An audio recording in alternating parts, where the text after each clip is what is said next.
의정활동하면서도 이제 고민되는 부분들이 있어서 마치 이제 주민자치회 부분과 이제 청소년 모의투표 부분 얘기해 주셔가지고 그 앞에 계신 정일환 선생님과 김진곤 선생님께 좀 의정활동에 좀 도움을 얻고자 묻고 싶은 게 좀 생겨났어요. 그게 뭐냐면 저는 이제 주민자치회 마을 코디네이터 활동을 하다가 이제는 시의원이 됐기 때문에 이제 원래 주민자치회에 대해서도 많은 관심이 있고 이제 앞으로 발전하는 것에 대한 이제 관심 중에 하나가 이제 의정활동에 이제 그 중심에 있어요. 그래서 그 주민자치회 안에 있었을 때는 일반 행정 그리고 뭐 요즘 뭐 주민 참여 예산 이런 어떤 직접 민주주의적인 요소들을 강화하기 위한 정책들을 많이 하고 있잖아요. 그 부분들을 이제 많이 연계시키기 위한 활동도 많이 했고, 그래서 이제 의원 되자마자 이제 관련 조례도 개정하고 그렇게 했는데, 의원이 되고 나서 보니까 전부터 가지고 있었던 문제의식이 더 확장되더라고요. 그게 뭐냐면 이제 행정에서 갖고 있는 그 칸막이 있잖아요. 그 분야별로 있는 칸막이가 그 주민들 조직이나 어떤 공식적인 단체에도 영향을 역으로 미치고 있다라는 생각을 전부터 했고, 의원이 되고 나서 그 부분을 많이 보고 있어요. 예를 들면 행정도 이제 일반 행정하고 토목행정으로 나뉘잖아요. 그리고 교육행정도 따로 있죠. 근데 이제 교육행정 같은 경우는 기존 주민자치 영역과 많이 조화를 시도하려고 하고 있는 것 같아요. 최근에 오늘도 이제는 그 당에서 이제 경기도 교육청을 갔다 왔는데 혁신교육지구 시즌 3를 준비를 하고 있더라고요. 근데 보니까 이제 마을 교육자치랑 주민자치가 너무 별개로 진행되는 거에 대해서 그 문제를 해소하고자 이제 주민자치회의 교육분과에 최대한 적용하려는 그런 노력들로 이렇게 설계를 적어도 계획서상으로는 그렇게 설계를 하고 있더라고요. 그런데 아직도 의원 되고 나서 이제 많은 괴리를 느꼈던 게 주민자치회는 이제 일반 행정에서는 행정 단위별로 이렇게 구성이 되잖아요. 읍면동 중심으로 구성이 되는데 실제 현실에서 이제 도시 문제를 갖고 이제 진행되는 사안들을 보면 그 도시 계획상 나누어진 단위 있잖아요. 읍면동이 아니라 그러니까 이제 뭐 도시 계획상 지구 단위 계획에서 어느 지구가 지정이 되면은 그 지구 안에 있는 택지 주민들끼리의 연합회가 생겨서 그 연합회 분들이 행사하는 권한이 더 강한 경우가 굉장히 많았어요. 그리고 이제 주민자치는 기껏해야 이제 뭐 거의 봉사활동에 머물러 있는 경우도 있지만 그나마 이제 일부 이제 주민참여 예산에서 참여를 하고 이제 행정정책에 일부 참여하는 방식으로 진행이 되지만 도시 계획이 수립되거나 뭐 도시 기반 시설에 대한 결정을 할 때는 읍면동 단위가 아니라 거의 지구 단위로 이루어지는 경우도 굉장히 많고 실제 결정 권한이 거기까지 미치지는 않으니까 사실상 토목의 영역, 도시 계획이나 설계 이런 부분은 전혀 주민자치회의 입김에 닿지 않고 그 권한이 보장되지도 않고 대부분 지구 단위의 그 아파트 연합회 중심으로 돌아가는 것을 많이 보게 되는 거예요. 그래서 이 읍면동 단위라고 하는 게 이 주민자치에 있어서 얼마나 의미가 있을까, 현 사회에서 이런 좀 의문들도 많이 부딪히게 되는데 이 부분에 이런 문제들을 어떻게 해소할 수 있는 방법이 무엇일지 이런 부분들에 대한 고민을 좀 뭐 명확한 답을 기대한다기보다는 좀 나누고 싶었고요. 그리고 두 번째는 청소년 모의 투표는 짧게 말씀드리면 지금도 고민하고 있는 건 우리 시가 이제 청소년 재단 설립을 앞두고 있는데요. 교육 청소년 재단이 됐든 청소년 재단이 됐든 저도 미국 아까 잠깐 지나가셨는데 다큐멘터리를 우연히 봤었는데 미국의 어떤 주는 정말 청소년 모의 투표를 제대로 조직적으로 하는 것 같더라고요. 학교 학생들이 거의 선거권이 없어도 그 선거 때 그 선거에 나오는 후보들의 입장에 있어서 토론도 해보고 실제 투표날 같이 투표도 해서 청소년들의 투표 성향이 어떻게 되는지를 정확히 알 수 있는 그런 과정을 밟더라고요. 이 부분을 시 정책으로 그대로 할 수가 있는 건 실제로 법적으로도 가능한데 선거법 위반 소지가 없는데도 아직까지 시에서 의지가 없어서 못하고 있는 것인지 아니면 이런 청소년 모의투표 운동 같은 거는 시민단체의 영역에서 할 수 있는 부분인지 그거에 대한 질문을 드리고 있습니다. 저도 좀 일반론이 될 수도 있는데 도시만이 아니라 농촌 같은 경우에도 이 마을이 면이나 그 읍이나 면하고 안 맞는 경우도 많아요. 사실 이 전통적인 마을이 있는데 그걸 그대로 인정하면 되는데 이게 사실 그렇지 않거든요. 그리고 이런 것들이 파괴되고 이러기 시작한 게 뭐 일제 때부터도 있지만 사실은 그 5.16 기후가 그게 상당히 그렇게 진행됐다라고 저는 알고 있는데요. 그래서 저는 아까 말씀드렸을 때 아까 이제 좀 제가 시간이 쫓기는 것 같아서 빨리 넘어갔습니다. 그래서 민회 같은 게 필요하다.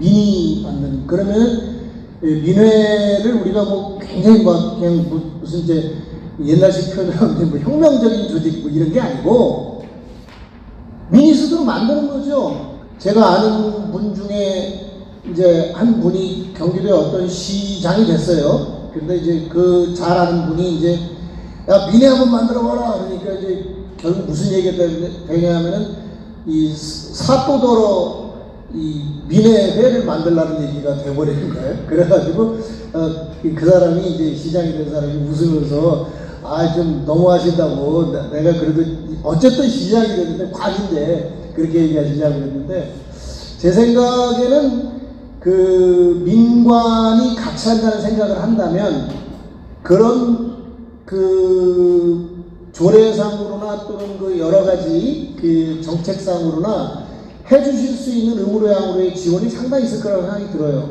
단 그거를 나서서 조직하려고 하는 건 아니고 그렇게 자연스럽게 되는 이런 거야 되는 거고 그 개발이나 이런 데에서 그 문제는 더 복잡하죠. 그건 엄청 복잡하잖아요. 그것 개발 이익 때문에 사실 이 건물주와 세입자와 뭐 갈라지기 시작하면 그건 뭐 누가 가도 해결이 잘 안 되는 문제인데 어쨌든 그게 평소에 좀 더 우리가 합리적이고 그리고 공정한 이런 거에 바탕을 두게 하려면은 서로 같이 계속 얘기할 수 있는 민주적인 방식을 할 수 있게 이렇게 된다면은 그러면은 그 굳이 주민자치회라는 거에 얽매일 필요가 전혀 없지 않느냐. 그런 자연스러운 모임을 잡고 도와주고 또 스스로 미니 만들고 이렇게 하는 과정이 되어야 하는데 그게 뭐가 될지는 뭐 제가 구체적인 걸 잘 몰라서 그렇게 생각을 하는 게 좋지 않을까 뭐 요 정도로 답변을 드리겠습니다. 만 18세 청소년이 할 수 있는 거 선거운동 할 수 있습니까? 어떤 후보자의 선거운동을 할 수 있습니까? 두 번째 SNS나 내 부모님에게 엄마 아빠 나는 A 후보가 좋은 것 같아 이 후보를 찍었으면 좋겠어 페이스북에 저는 모 정당의 A 후보를 지지합니다 할 수 있을까요? 세 번째 그런 거 없이 그냥 이번 선거에는 꼭 참여하게 해요 투표합시다 이런 투표 동력 캠페인을 할 수 있을까요? 어떻게 생각하죠? 제가 세 가지 질문을 드렸는데 우리나라 공직선거법상 이 세 가지 모두 다 불법입니다. 투표권이 없는 청소년은 선거 동력 캠페인 예를 들자면 뭐 길거리에서 우리 투표 참여합시다도 불법이고요. SNS에 나는 A 후보를 지지합니다 라고 공개하는 것도 불법이고 심지어 우리 엄마한테 엄마 나 A 후보가 좋은 거 같아 찍어줘 라고 해도 불법이고요. 선거 뭐 해보셨으니까 선거 운동원으로 하는 건 더더욱 불법이겠죠. 모의투표는 결론적으로 말씀드리면 공직선거법에 의한 여론조사의 일환입니다. 시는 할 수가 없습니다. 공직선거법상 여론조사이기 때문에 여론조사를 할 수 있는 기관, 정당이거나 언론사이거나 또 인터넷 신문인데 인터넷 신문도 일정 요건을 가지고 있는 그럼 저는 어떻게 했을까? 그 중에 하나 조항이 있습니다. 정기 간행물 발행 등록된 단체. 그래서 YMCA 연맹이 있을 때 제가 진행했었는데요. 정기 간행물로 등록된 단체이기 때문에 그게 가능했고, 이게 합법과 불법을 넘나들 수밖에 없습니다. 아직까지는. 이런 사례가 없고, 또, 이게 벌금 3천만 원이거든요. 그러니까 여론조사 위반이기 때문에, 저희는 벌금 낼 생각을 가지고 진행을 했습니다. 그래서 또 하나 이게 있습니다. 모의투표라는 게 투표잖아요, 투표. 우리 공직선거법에 보면 유사한 선거 행위를 못하게 되어 있습니다. 유사한 선거 행위. 그 유사한 선거 행위를 유사하지 않게 하는 게 이제 모의투표의 전략인 거고요. 서울시가 6.13 지방선거 때 서울시가 직접 모의투표를 진행을 하겠다라고 언론에 발표하고 뭐 다 했어요. 근데 이게 불법성 때문에 결국은 접었습니다.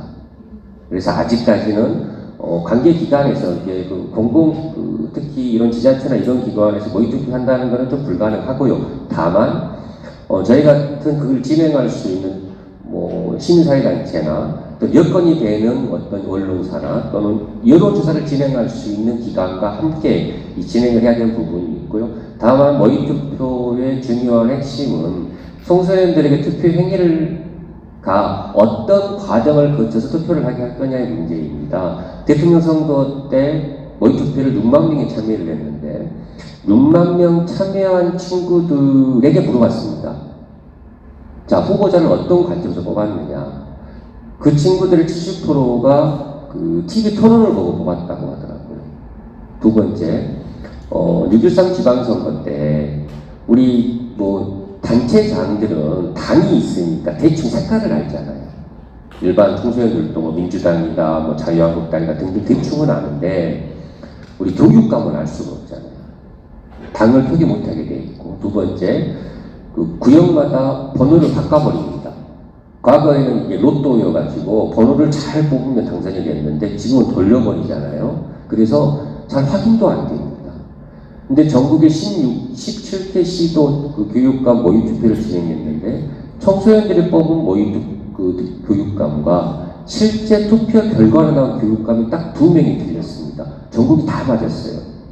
대구와 세종만 틀리고 전국이 다 맞았습니다. 그래서 아이들에게 물어봤습니다. 대체 어느 관점에서 교육감을 선택했느냐 했더니 일단 자기가 투표권을 가지고 투표를 해야 되기 때문에 공보물을 확인하게 되고 그 사람이 살아왔던 이력을 확인하게 되고 아이들 정보력이 굉장히 빠르잖아요. 해왔던 발언들을 살피게 되고 등등의 과정이 있는 거죠. 투표라는 행위를 통해서 궁극적으로 본인들이 가지고 있는 올바른 정책을 하는 사람, 내 삶을 자주할 수 있는 사람의 선택을 할 수 있는 부분인 거죠. 그래서 저는 모의 투표는 법제화해야 된다는 주장을 하고 있습니다. 아직까지는 이게 이제 공직선 투표에 관련이 있다 보니까 굉장히 할 때마다 저희가 매년 하고 있지만 내년에도 진행을 할 생각인데요. 저희 국회의원 선거 때 이게 왔다 갔다 합니다. 불법과 탈법을 맨날 선관위 경고 내려오고요. 찾아오고 싸움하고 이런 과정을 가지고 있습니다. 한 가지 제안드리자면 이런 선거와 관련돼서는 이런 공직선거법이 됐지만 일상적인 지자체의 어떤 청소년 정책에 관련해서는 지자체의 의지만 있다면 얼마든지 진행할 수 있다는 것. 저는 시흥시가 추진하고 있는 청소년 재단에 대해서 대단히 불만을 가지고 있고 또 하나 이렇게 급박하게, 이렇게 비밀스럽게, 이렇게 거대하게 왜 이게 과연 시흥시 청소년을 위한 고민인가? 청소년을 위한 방안인가? 과연 청소년들에게 내 삶을 결정하고 내 삶을 당장 영향하는 청소년들에게 한 번이라도 물어봤을까? 이런 문제는 청소년 모의 투표로 청소년이 진행하는 직접 의사를 물어볼 수 있는 충분한 방식이 됩니다. 이건 지자체의 사실 의지입니다.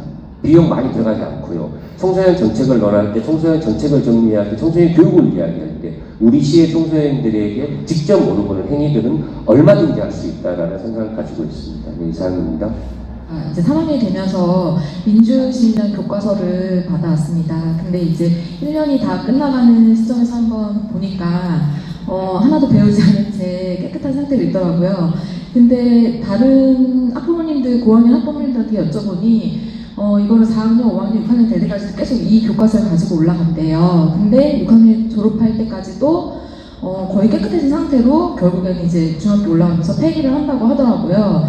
그래서 이제 처음 접해보는 교과서이기도 하고 해서 이제 지인분들이나 선생님들께 여쭤보니 이게 학교에서 이 책을 교육하도록 되어 있지만 이거는 자율적으로 해도 되고 안 해도 되는 그런 과목이다라고 이야기를 하더라고요. 저는 그 책의 내용을 보니까 이제 아이들이 정말 배워야 할 부분도 굉장히 많고 또 어쨌든 민주 사회에서 이제 살아가야 하기 때문에 분명히 배워야 될 내용이라고 생각하는데 그 부분이 되게 굉장히 안타까웠고 그다음에 이제 국가에서도 민주시민교육 종합계획을 이제 발표한 것으로 아는데 그것이 제대로 아마 시행 단계까지는 가지 못한 것 같아요. 근데 이 부분도 아까 제도화하는 부분에 대해서 알레르기 반응도 하시고 제도화의 어떤 장단점도 있다고 하는데 저는 반드시 좀 제도화가 돼서 이게 안정적이고 지속적으로 그 민주주의 시민 교육이 그 아이들 교과서도 나온 만큼 좀 이루어졌으면 좋겠거든요. 근데 이제 국가에서 이게 과연 언제쯤부터 좀 체계적으로 시행할 것인지 좀 궁금하고요. 그리고 지금 현재 보면은 뭐 민주시민교육연구소라든지 아니면은 학교시민교육연구소, 뭐 각종 학교시민교육, 뭐 전국 네트워크 등 그런 단체들은 굉장히 많고 그 안에서도 연구라든지 뭐 토론이라든지 그런 어떤 방향이나 그런 것들도 수립이 되어 있는 것 같아요. 국회의원분들도 여러 의원님들이 또 발제도 하시고 또 법안도 내시고 하셨는데 하나도 지금 뭐 된 거는 없는 것 같거든요. 그래서 시민의 입장에서 봤을 때는 과연 이게 이렇게 표류되다가 없어지진 않을까라는 또 생각도 들고 그렇게 되면은 그냥 우리 아이들한테 민주시민 교육이 언제 도대체 이루어질 것인가 라는 어떤 좀 기대감보다는 좀 이제 포기하게 되는 그런 경향이 있는 것 같습니다. 그래서 언제쯤 이것들이 안정적이고 체계적이고 지속적으로 될 것인지 궁금합니다. 사실 제가 이제 공무원분들이랑 얘기를 해보면 이제 공무원분들께서 오해 없이 들어주시기 바랍니다. 제가 공무원들을 싫어하진 않습니다. 제 이제 뭐 지인들 중에도 공무원이 많이 계시는데 이런 생각을 일단 갖고 계시는 것 같아요. 제가 직접 들은 얘기인데 박근혜 정부 때 역사 교과서를 작업했다가 좌천된 공무원들을 보면서 민주시민교육을 이거를 손댔다가 정권 바뀌면 나도 좌천되는 게 아닌가 두려움을 갖고 계세요. 실제로.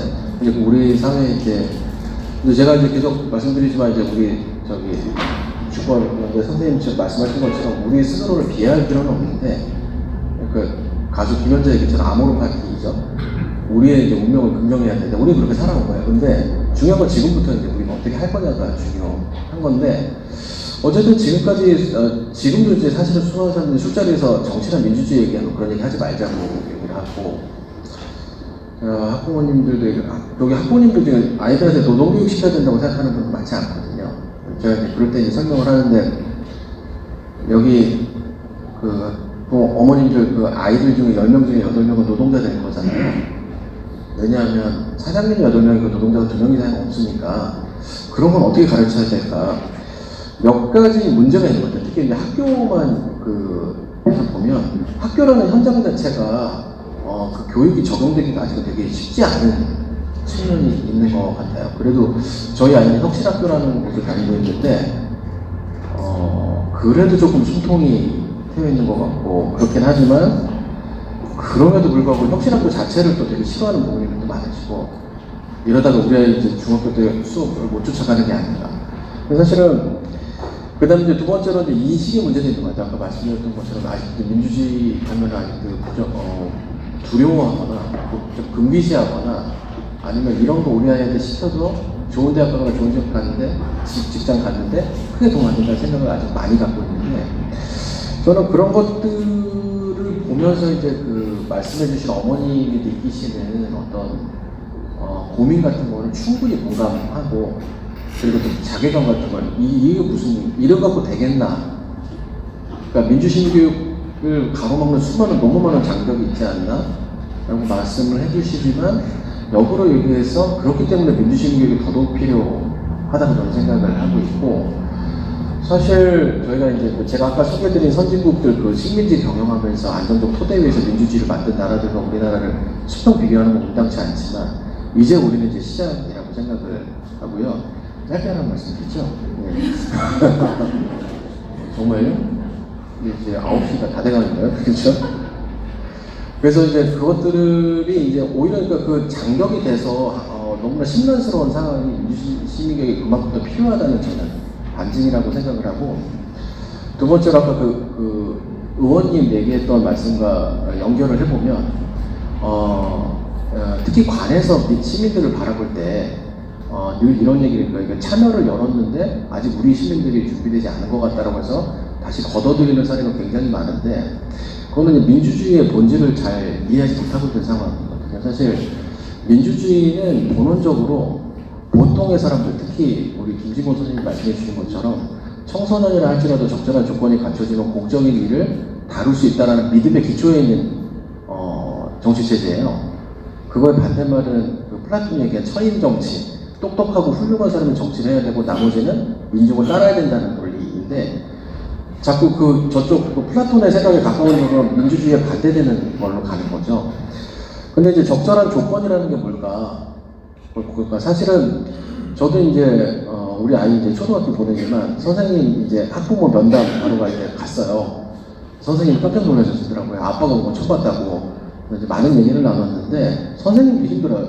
그러니까 민주신교육 받으신 적이 없는 것 같고 없었던 거고, 두 번째로 민주신교육 어떻게 해야 될지, 그러니까 본인의 그 교육과정 속에 그러니까 민주시민교육을 학교 과정에 넣는 방법이 두 가지가 있는데 독립적인 교과목을 만드는 방식이 있고, 사실은 근데 원리적으로는 민주시민교육은 모든 교과 안에 있어야 되거든요. 국어 시간에도 있어야 되고 체육 시간에도 호루라기 불러서 애들 부르는 방식을 하지 말아야 돼. 그건 동물들한테 하는 건데, 그런 것들을 이제 얘기를 하는 것들이 필요한 건데, 이제 경기도의 고민은 이게 모든 교과목에서 보편적으로 해주세요라고 하면 아무것도 안 되니까 교과서라도 만들었는데, 저도 처음 알았는데 어머니 말씀 들으니 그 교과서도 이용되지 않고 있는 것 같다라고 말씀을 드렸는데, 사실은 하나씩 좀 바뀌어가야 될 것 같아요. 저는 저희 이제 아이의 담임 선생님이 하는 일들을 보면서 담임 선생님이 하는 시도들에 대해서 의미부여를 해드리거든요. 저는 그게 민주주의라고 생각합니다. 아이한테 상처 주지 않는 방식으로 말을 되게 골라서 하시는 것부터 시작해서 여러 가지 이야기들을 하는데, 저는 민주신교육을 그냥 노력이라고 생각하고 그런 것들이 소중하다고 생각하고 선생님이 계속해서 그거를 신념을 갖고 가고 키워나갈 수 있는 학교 현장의 환경이 만들어졌으면 좋겠습니다.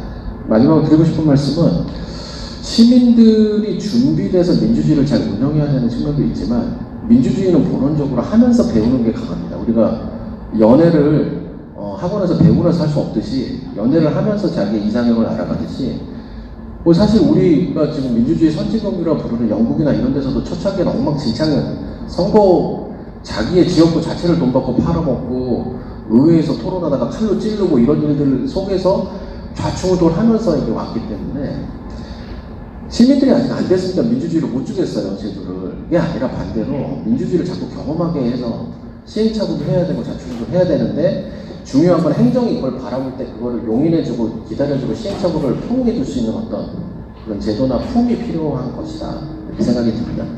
제가 한 2년 전에 시흥시 민주시민 아카데미라는 그런 프로그램에 교육을 직접 참여해서 그 힘든 과정에 밤에 거의 한 4개월 정도 되는 장기간을 열심히 이렇게 교육을 받았는데요. 제가 받으면서 느낀 점이 있어서 꼭 그건 말씀드리는 게 좀 속이 시원하겠다. 왜냐하면 제가 그때 고민을 많이 했거든요. 일단은 교육을 받는 과정 중에 민주시민이면 민주적으로 생각을 하고 자기 결정권도 있고 하는데, 그 민주시민 교육을 주관하는 담당 선생님께서 커리큘럼을 짜실 적에 자기 주관대로 자기의 성향에 맞는 강사진을 구성하고 약간 의식화 교육? 그러니까 어쩌면 그러니까 그 교육이 잘못됐다는 건 아니고요. 지금 이제 민주시민 교육을 하는 것도 중요하지만 할 적에 이게 잘못되면 그 의식이 정립이 안 된 어린 친구들한테 약간의 잘못된 그런 민주를 가장한 잘못된 그런 뭐 의식이라든지 이런 게 포장돼서 갈 수 있다는 좀 우려가 있어서 그런 말씀을 전할 지금 마이크를 들었습니다. 이상입니다. 민주시민 교육이라는 이제 경기도 교육청에 민주시민 교육과가 있는지는 알았는데, 그 지자체나 교육청 이런 데에서 민주시민 교육 관련 조례가 있는지는 사실 오늘 처음 알았어요. 그랬는데 그 조례에 사실은 앞서간다는 시행시가 지금 빠져 있잖아요. 그래서 오늘 이제 토론회를 이유로 안선현 의원님께 질문을 하자면 조례 만드셔야 되잖아요. 조례 만드시기를 권고해 드리면서, 사실은 올해 초 안선희 의원님이 아주 추진하고 싶었던 인권조례가 민주당과 자유한국당이 9대 5인 상황에서도 사실은 통과되지 못해서 굉장히 아쉬워하셨잖아요. 그래서 주문하기를 인권 조례와 그다음에 이번 민주시민 교육 조례를 어떤 형식으로 추진해 나가실 것인지, 사실은 시민들은 깨어 있는데 위원들이 깨어 있지 않은 상황이에요. 그래서 조례들이 만들어지기 어려운데 위원들을 설득할 것이 아니라 오늘 함께하신 여기 토론회에 함께하신 분들과 협력 협의해서 같이 TF팀 구성을 하던 아니면 계속 뭔가 토론회 장을 만들어서, 그건 전문은 이성덕 전 시의원님이십니다. 그래서 그 토대를 바탕으로 시민들의 힘으로 조례도 만들어 나가시길 권고드립니다. 우리 시흥시는 민주시민교육이라는 조례가 이렇게 독립적으로 제정되지는 못했지만 평생학습 조례 안에 민주시민교육 부분들이 이제 개정되어서 삽입되어 있거든요. 근데 방금 말씀하셨듯이 시민의 힘으로, 시민의 청원으로 민주시민교육의 조례를 좀 더 심도 있게 만들어 나가는 전망을 세우도록 노력하겠습니다. 그리고 인권 조례 부분들은 되게 안타깝게 지금 보류되었는데요. 아마 곧 인권 조례 부분들은 다시 한번 재상정될 예정입니다. 그리고 제가 오늘 교육을 통해서 되게 거의 많은 분들이, 그리고 깨어있는 시민들께서 참여하시면서 제가 느꼈던 부분들은 방금 우리 김영주 기자님이 말씀하셨듯이 시의회나 행정은 시민들의 민주주의에 대한 열정을 아직도 따라가지 못하고 있는 실정입니다. 그런데 방금 우리 교수님이나 그리고 주권자 전국회의 우리 정혜란님이나 그리고 김진곤 총장님이나 다들 우리 토론자 두 분들께서도 공통된 의견은 민주시민교육이라는 것은 어떤 상을 가져갖고 구체적인 어떤 이론을 가지고 만들어 나가는 게 아니라 자충우돌하는 가운데서 시민들의 자발적인 힘에 의해서 만들어진다라는, 그게 가장 큰 힘인 것 같고 오늘의 공부이자 그리고 우리들이 가져가야 될 숙제라고 보여집니다. 그래서 제가 의원 생활하면서 굉장히 시민들한테 이야기하면서 느낀 게 뭐냐면, 1대1로 시민들이 이야기하시면요, 아, 의원님 진짜 너무 골치 아파요. 그 정치 이야기 하지 마세요. 이런 이야기 많이 들었거든요. 근데 안타깝게도 민주주의, 그리고 풀뿌리 민주주의는 우리나라에서는 정치와 절대로 동떨어져 있지 않습니다. 그래서 방금 우리 송봉희 교수님께서 말씀하신 대로 민주시민교육이 학교에서 이렇게 만들어지도록 교과서가 만들어졌다 하더라도 어느 선생님께서 민주시민교육을 스스로 배운 적도 별로 없고 우리들 세대도 마찬가지였던 것 같습니다. 1970년대, 80년대 민주시민교육이라는 것을 우리 스스로 배운 적이 한 번도 없었으니까요. 그래서 이제 민주시민교육의 필요성을 느끼고 자충우돌하면서 시민의 힘으로 민주시민교육의 내용들이 채워질 거라고 믿습니다. 그래서 여기 오신 많은 분들께서 우리들을 좀 더 채찍질 해주시고요. 그리고 행정도 여기 많이, 우리 시흥시청의 공무원님들도 많이 와 계신데요. 함께 민주시민교육 그리고 대한민국의 진정한 민주주의를 위해서 함께 노력해 주시기 바랍니다. 이상입니다.